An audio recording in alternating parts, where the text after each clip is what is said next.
I'm so excited. Okay, so first off, this is day one of me back after sabbatical.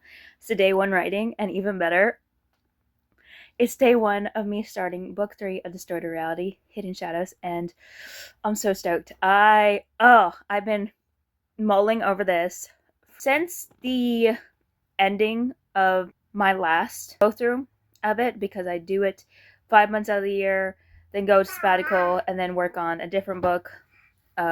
This past time was Lost Kids, and then basically it's the spring and summer for me is when I work on this, what I'm trying to start scheduling it out to. I finished book two before September of last year, and so it's been such a hot minute since I've gotten into Distorted Reality, and it is my favorite series. So, I mean, it seems reasonable with it being my web series and the main series that I'm in. So, I mean, I guess that does make perfect sense. Why would you not enjoy writing the series that is like your main series to write? I get that that can be different for people. If I start a new series, start a new book, then why couldn't that also become my favorite? So I get that as a concept. As far as, and there's a lot of ideas, and you never know what book you're going to write 10 years from now, so you never know what could make your fancy coming up. But yeah, at least for now, this is my favorite series, and I assume that it will be for a long time because there's just so much in it that I do enjoy. It's kind of like a mixed bag of things, not purposely. It's just like sometimes when I get an idea, it can tend to fall into the Distorted Reality series, I guess, also because it's the main series I write. It's my favorite series. So, of course, a lot of times I'm going to have that as where I put a lot of good ideas. And sometimes it is just secondary ideas, like to where I have an idea of something and then I put it in this book while with other ones, where other books can dive more into this. This can be like more of a light touch, because also being the fact that this is the series that people can read now and is quicker to be accessed, I guess that inclines me to want to put ideas in it more so. But I try not to make it a cluttered mess. It's just more or less, there is a lot going on, so it is somewhat a cluttered mess in that kind of sense, but in the sense that it's supposed to be, because it's about a lot of things that are happening that are basically more or less how much more can this person take type deal before they hit a breaking point. And so yeah, I enjoy it. I try to make it as cohesive as possible and try to make it as much as not putting things in there, just put them in there. Even if it is something I'm enjoying, I'm trying to be intentional. That's the word. I'm trying to be intentional. I'm trying, like, there's a story that's there, so it's not like anything's happening just to happen. It's happening because the story is making it happen or requiring it to happen type deal. And I'm just so excited because we are diving into more of the spiritual fantasy aspect of this. It's kind of been a slow burn into it. It's been more or less, oh, this is kind of mostly normal, until it's like, oh, no, it's not normal. Until it's like, oh, no, it's not normal. Till now, book three is going to be like, oh, no, it's not normal. Because it wasn't really as fantasy with just hints of, it was more or less just hints of spiritual things, hints of psychological things and stuff like that. So now it's diving more into a lot of things that were more or less hinted at in the first two books, and I'm excited for it. But I should preface that this book is going to be dealing with a lot of the spiritual gifts and spiritual realm. So, forewarning, if that is something that is not your cup of tea, it is going to be dealing with dream walking and spirit walking. But this has been a long intro. Let's go ahead and start the day.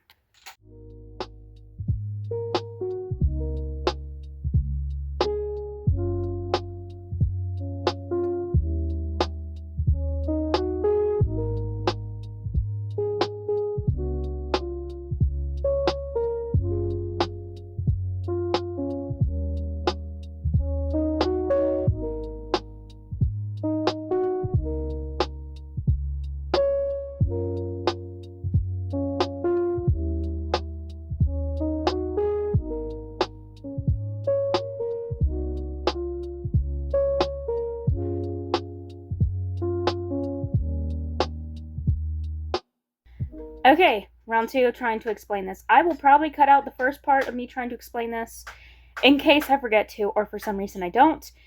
Part 2 of trying to explain it, or part 1 if I do cut it out. Okay, first off, forewarning before we get into this more so, it should be obvious, but maybe it's not. This is a book 3 of my web series. So, if you don't want any spoilers of the first 2, I'm not going to try to give major spoilers, but I mean, it's book 3, so there's going to be digging into things. This video and further videos that you should, I guess, kind of have some understanding of from the first 2 books. So, if you don't want any spoilers for book 1 or book 2, understand that maybe you should read those first before you come here. They are posted in full on Wattpad and Tapas, so check it out there. I have the link to them on my channel.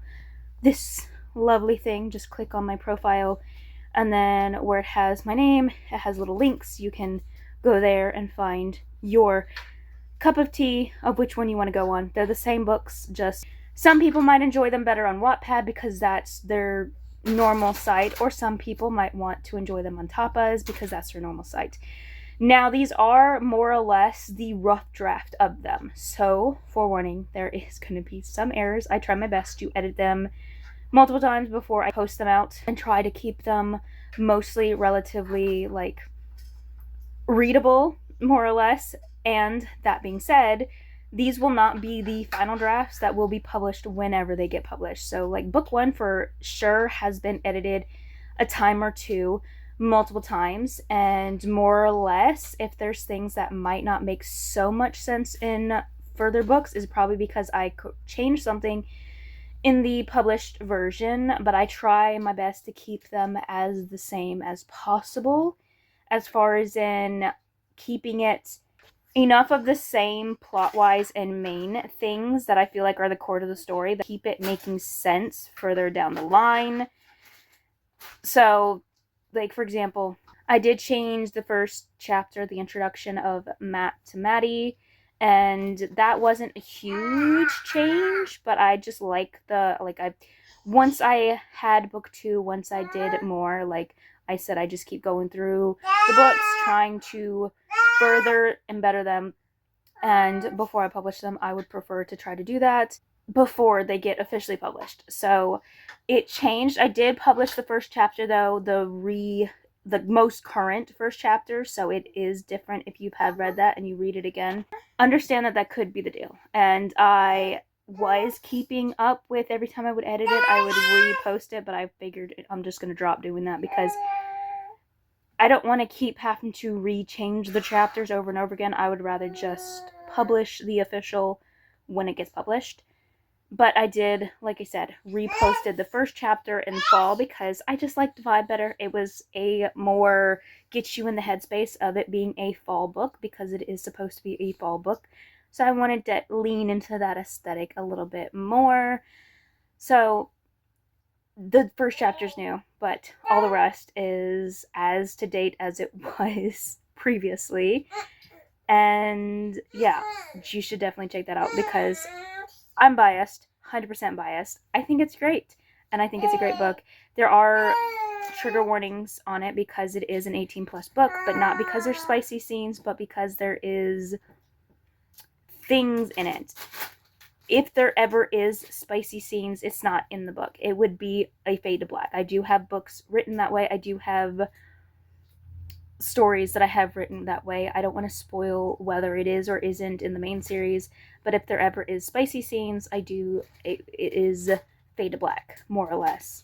And the most you'll get is a PG-16, I guess, like a kissing scene is the most you're going to get. And even then, I try to keep it more Song of Solomon than it is risque, to say the least. So now that we have that down, I guess I should also preface that it is a spiritual fantasy, so it leans into the spiritual gifts, spiritual realms, stuff like that, through more so a Christian lens, or more so through a Christian lens. Not all the characters are Christian, the main girl is, but I try to be more or less mindful when I do touch on it, and I guess it is more so I would say allegorical, I guess. Like a lot of my main characters that I write in when I do the spiritual fantasies are some kind of spiritually sensitive, whether they're a seer or empath or whatever, because that makes it a lot easier to see the spiritual realm from a reader standpoint. Just a storytelling mechanism that just works out well. That way, it's more or less in when things are wanting to be more than implied, I'm able to do so through the fact that, like, for example, if there's some kind of demonic force telling somebody something, and sometimes it might just be implied if there isn't a seer in the situation, but if there is a seer in the situation, it makes it easier if I can say, like, hey, something is going on. Maybe they won't necessarily know what's being said, but if you go to the point of view, you would more or less make out, like, okay, so this person saw this demon whispering in their ear, but the person who had the demon whisper in their ear, when you're in their point of view, they're getting these thoughts in their heads that just like aren't that savory.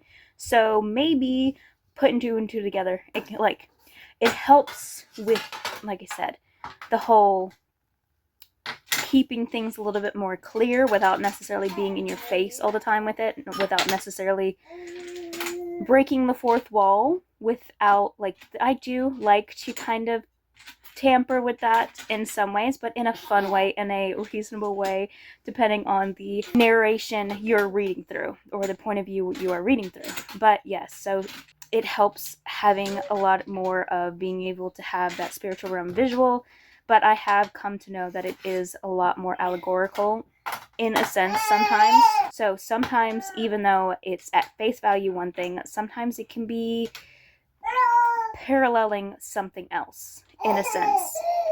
But yes, spiritual fantasy, it's a slow burn, I would say. Spiritual fantasy, first book kind of touches on it. Midway through, it kind of comes off as romance. It is romance, but it comes off more strongly romance before the romance is strong in some parts, and then the plot starts plotting, and there's other things that gets tied in, and then it's still a through line of strong romantic elements because the main character is a romantic. She wants love. That is something that she is pulled towards. Like, so that is something that pushes the plot forward with different dynamics, different romantic dynamics, but that is not the main story, and it kind of like comes off as, oh, this is a romance story. At least that's what it was, not necessarily intentional, but kind of became intentional, that's what it seems like, and then it kind of slow burns into, oh, romance, oh, something else is amidst, oh, romance, something else is amidst, and then it kind of slowly starts to unravel things of all the characters past and more of the story and more mystery and more kind of different things.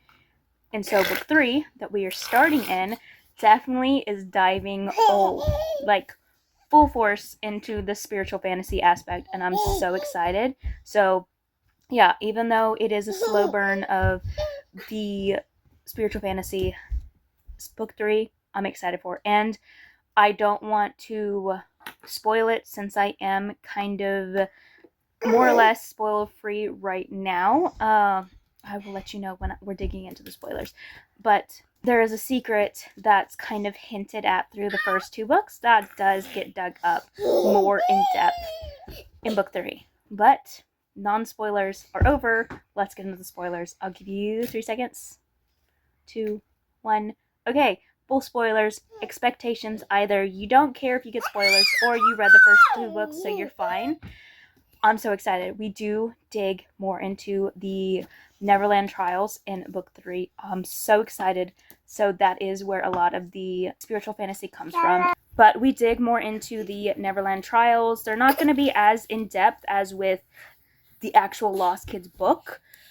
And so I'm just excited. So basically what it's going to be is either you're introduced to it in this series with book 3 more so, or if you read The Lost Kids if you don't read this series before then the Lost Kids would be more the official, but it's more or less, this is going to be the book that in its series is more introducing the Neverland Trials, and I'm so excited. There's Oh, so much. I'm so excited. I will be introducing also another character. I have a way that I'm wanting to do so that makes it very much apparent the role they will not be playing, even though I know that that could still be potentially something some people are going to necessarily want to. I'm not going to say for or against. I get it. I won't dig into who the character is or their role until I actually introduce them. Hopefully to be in this video, this vlog.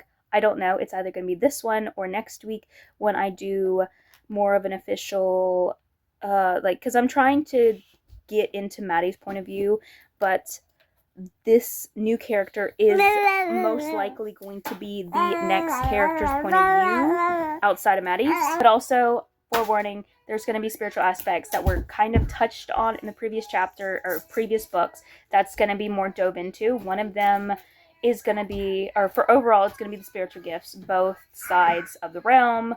So you have to be understanding that there is going to be kind of like, for every godly spiritual gift you're seeing, there's going to be a perversion of it. And I'm trying to do it in a way that is mindful and trying to be mindful of it without necessarily, with everything else, like I said, being in your face of it if it is not in a character that is Christian. There's going to be situations where you're seeing gifts, spiritual gifts that are through a godly lens, and then some that aren't. And one of them I guess I will touch on is that's going to be an iffy area, is this is fiction, this is fantasy, so take it as fiction, take it as fantasy. Do not take this as real world advice or anything like this. This is strictly a book thing. A book thing. Keep that in mind. Reminder, wording, book thing. So the rules are different in the book realm. But it goes about dream walking and spiritual or spirit walking in a sense. And with some characters like Madison, it's more or less they are built that way for a purpose, and because they are built that way, even if they aren't fulfilling that purpose, it's still something like she doesn't know she's dreamwalking. She doesn't know that until after she's up and she's just like has suspicions of things. So that felt a little bit more real than it should have been for a dream type deal. And then there's other characters that are well aware of, oh, I can do this, so I'm going to do this. That's not permitting or anything.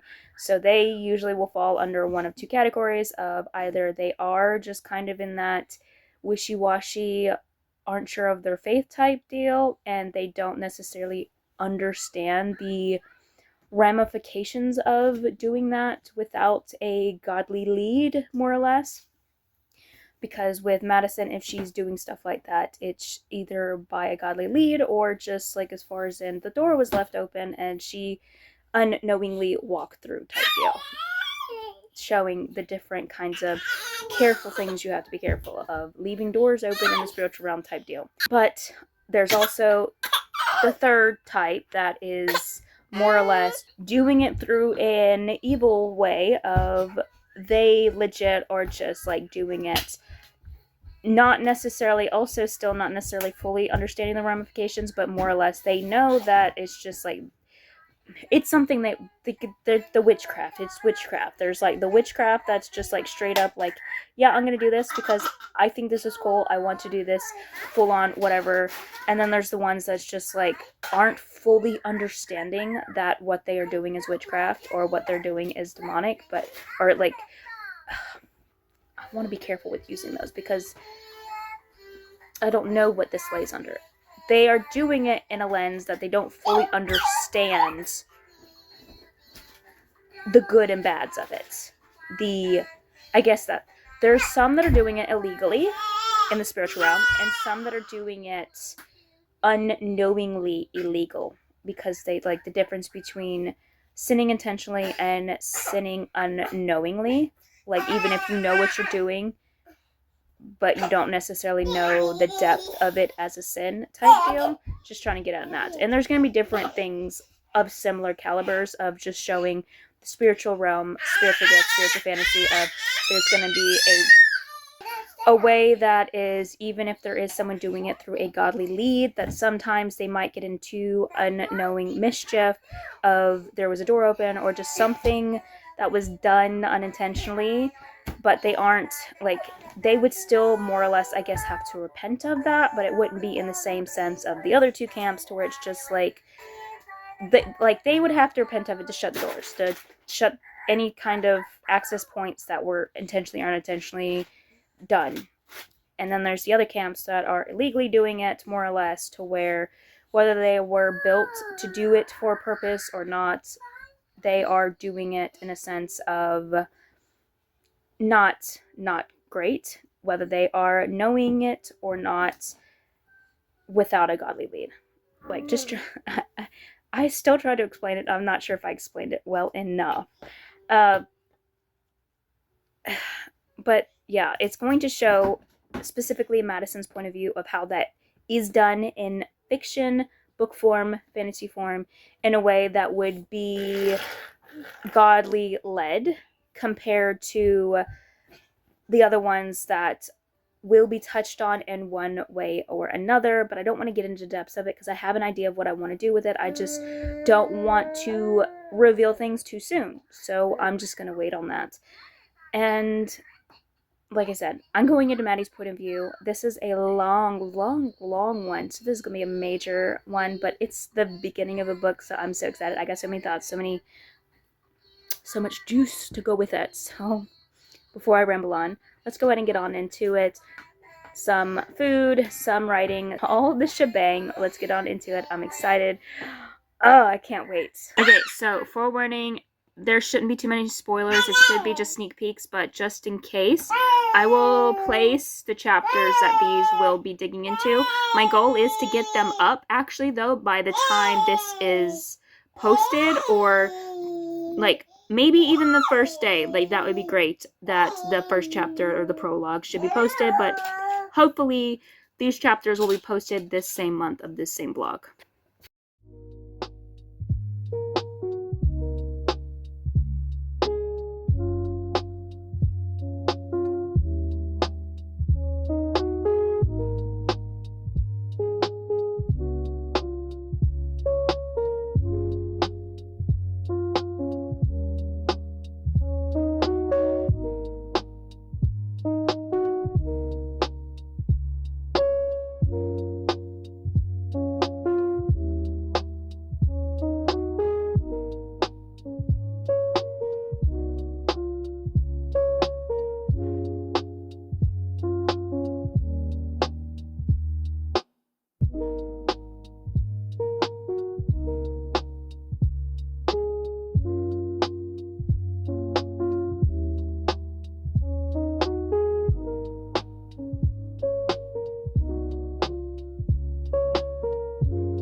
I'm not gonna lie, these chapters definitely just hit a different note. They are just, like I said, when I said we are diving fully in, we are diving fully in, and I'm just like,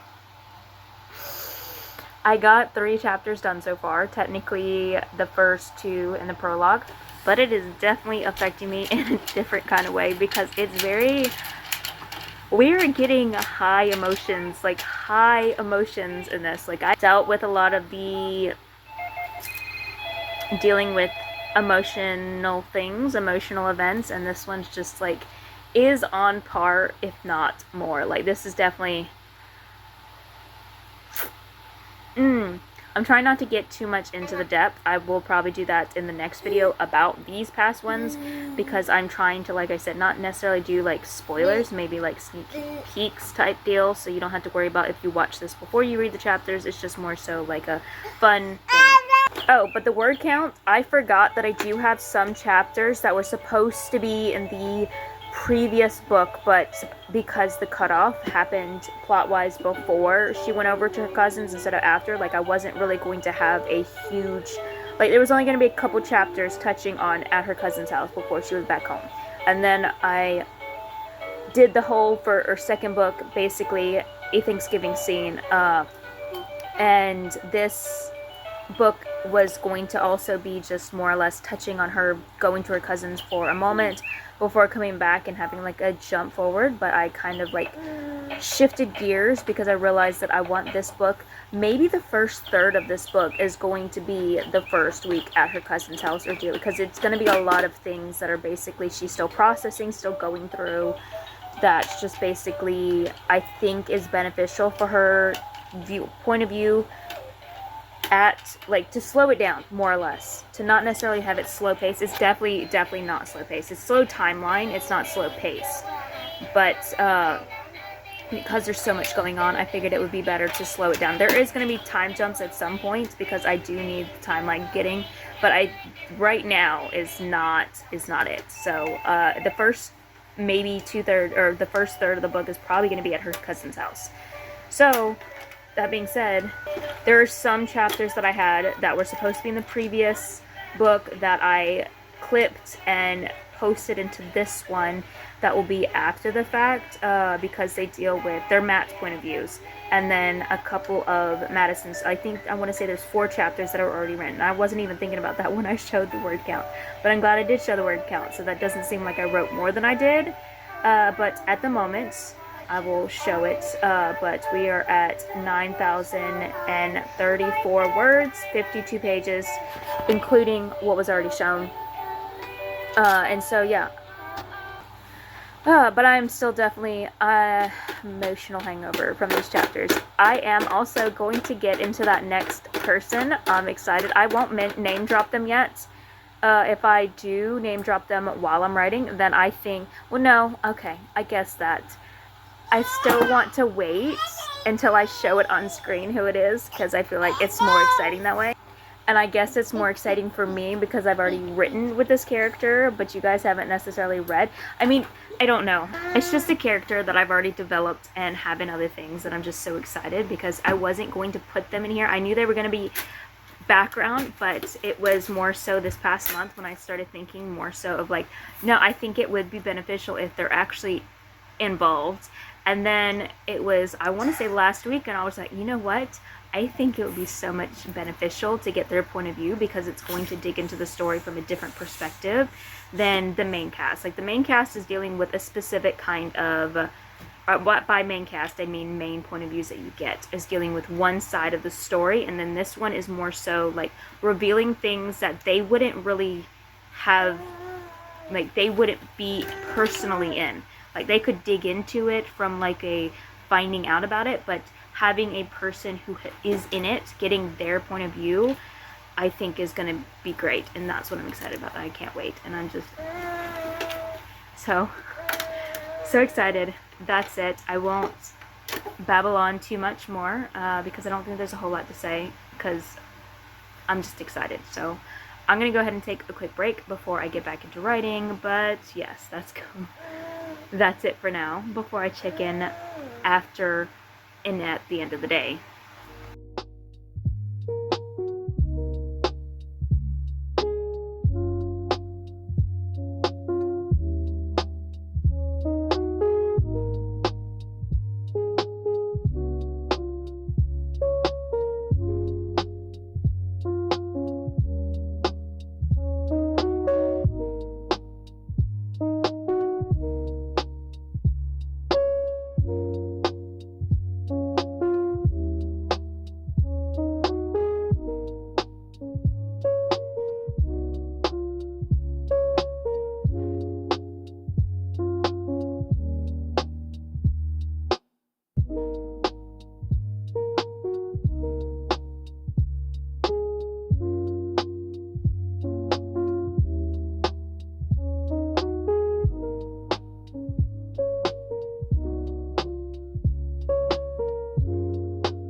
Okay, it is the end of my writing session, and I'm so excited.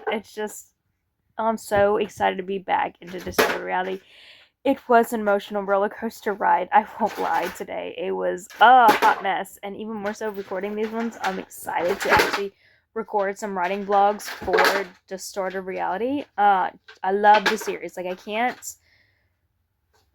put to words how much I just love this series, and I'm so excited for it. Like, I can't wait.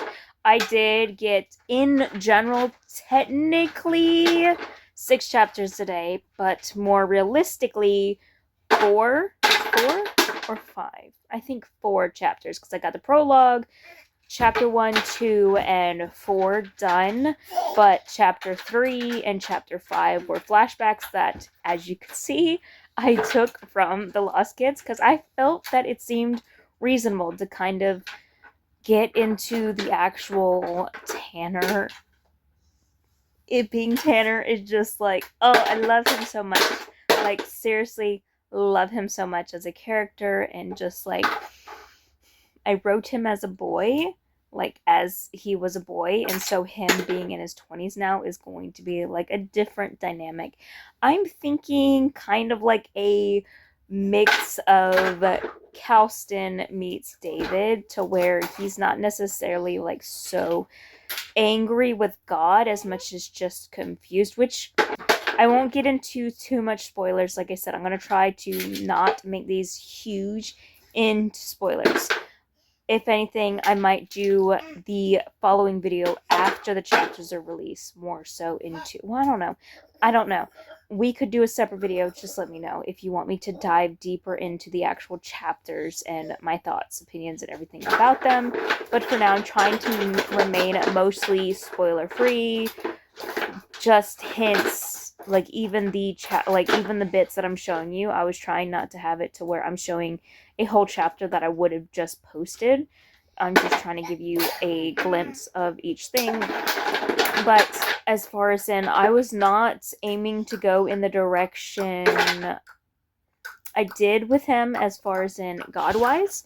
Like, as far as in, I will just say that I figured it would have been a little bit more slower paced, I guess I could say. But just writing it, I just got in the flow, and I just felt like that was a reasonable thing. Like, as far as in, I already had an idea for what was going on with things behind the scenes, I guess we will say, but it being more so like right then and there, being like told to Tanner and told to the audience, it was just like, okay, this seems reasonable.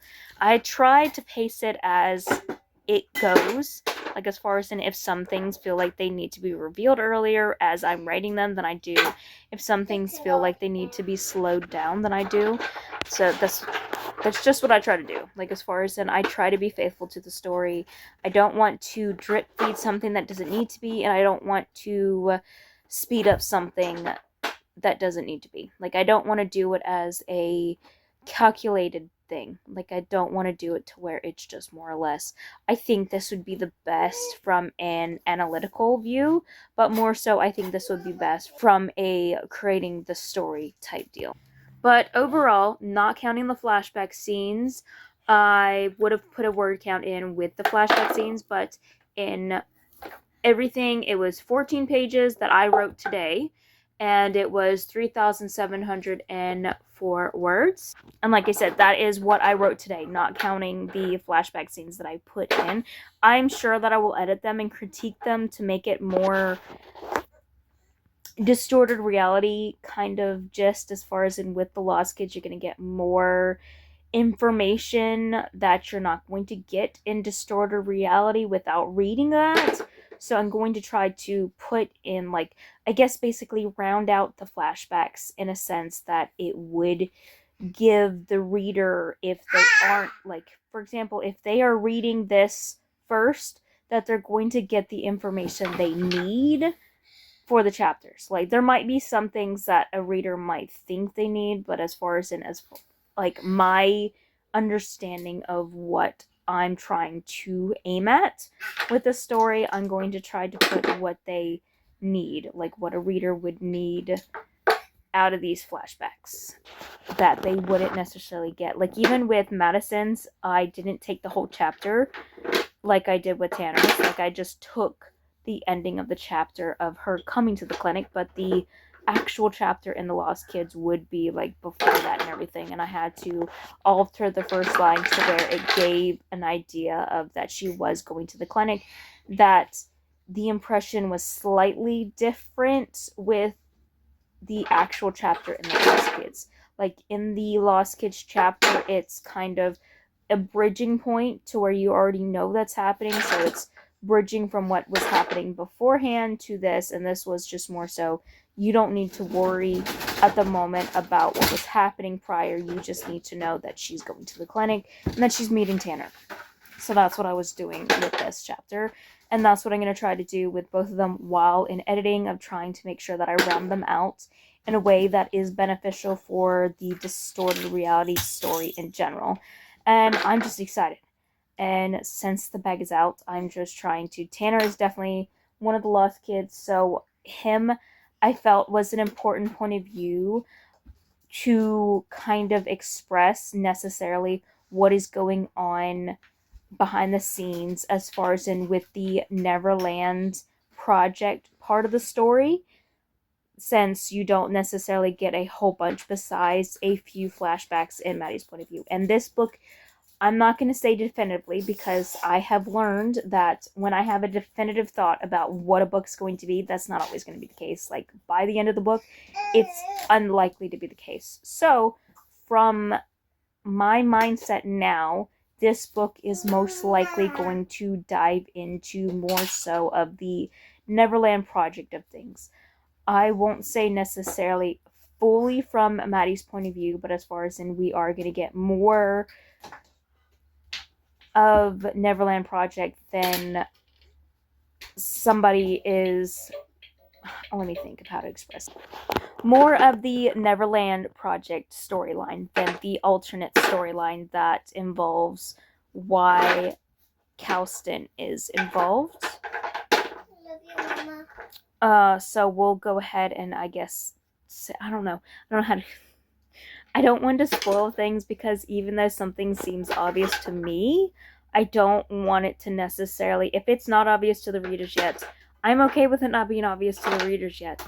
But the most I will say is the Calston reason for being in her life storyline is more or less going to be kind of a side plot now to the Neverland project. How the Neverland project was more or less a side plot verging into, like, that was more or less what I was trying to do, as far as in, oh, this seems to be a major thing that's going on. But then, as I guess more or less as Calston started to dig into Maddie, and as like Maddie is starting to be more so awaken, I don't know how to say that properly, into her reality of what is the deal, the more you're starting to realize, oh, there is more to this than I was coming into believing. So yeah, this one's definitely going to be more so like take a back seat main plot, because this plot is definitely going to be driving for a hot moment. So I hope you enjoy it. I'm excited for it. And yes, I will 100% admit that writing The Lost Kids definitely gave me inspiration. But I did have an understanding before writing The Lost Kids that this is where the story was going to go, more so because of how much of a vital part of this is to her story. She just wasn't aware of it. So I knew as she was going to become more aware of it, the more it was going to take more of a main kind of driving seat type deal. So it's just going to be a fun ride, a very high emotions ride, but a fun ride nonetheless, and I'm excited for it. I did touch into Tanner's chapter, so I will say that I'm excited for it and I'm glad for it, and at the same time I wish I could have got a little bit more, but I'm okay with it because I got more, I want to say, than I was... I don't know. I would say I got more than I was expecting, but I don't necessarily think that is the case. I think I got as equivalent of what I was expecting, just in a different route. Like, as far as in, I went slightly different than I was expecting, but not hugely different. I'm excited. Like, I have to wait another week before I dive more into this, because the schedule now is I write twice a month for Distorted Reality, get as much as I can. So that's great that I got 6 chapters in, with 2 of them being flashbacks, because that means that technically all of 1 month is done, because I try to do 2 chapters a week when it comes to relatively at least one of them being short, and at least 3 of them are relatively short, so that way it's a little bit more fair. And so that means that next week, hopefully, I should get the following months. My goal is to just try to get as much done each week, but I do Distorted Reality once a week, I do The Lost Kids once a week, and then I do one alternating book each week, where the first week is going to be one book, the second week is going to be a second book. For now, the goal is that the first week is going to be Peter's Shadow. Hopefully I can get that done. And then the second week will most likely be still Walking Through Suffering. And when the last week is more or less, I'm also working on The Lost Kids then as well, but I'm also working on the first 2 days of the week is going to be editing. One being editing for Distorted Reality, the second being editing for the first part of the next 2 to 3 months is going to be Star-Crossed Lovers, which is a book we will eventually dive into.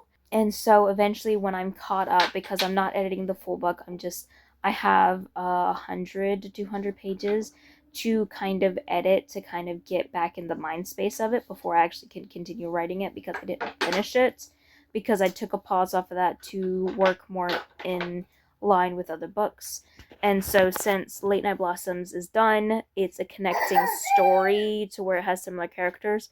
The goal is, once I'm done with editing Star-Crossed Lovers, hopefully I'm done with Peter's Shadow, which is Distorted Reality 1.5, and they should kind of swap to where I will start writing when I would Peter's Shadow, writing Star-Crossed Lovers instead, and then when I'm editing, when I would have Star-Crossed Lovers, I'm editing Tales of a Young Lightbearer book 1. Like, that is the goal. So hopefully the first 3 months, we will say max, that is the goal. And then once the 5 months is up, once the next sabbatical hits, then I'm taking the sabbatical, and then I'm back into maybe probably editing once a month Distorted Reality, depending on how much I get done, how much I need to, because the goal is to write more than I need before sabbatical, so that way it holds me over until next year. So there's not a huge gap between posting chapters this year and posting chapters after sabbatical next year.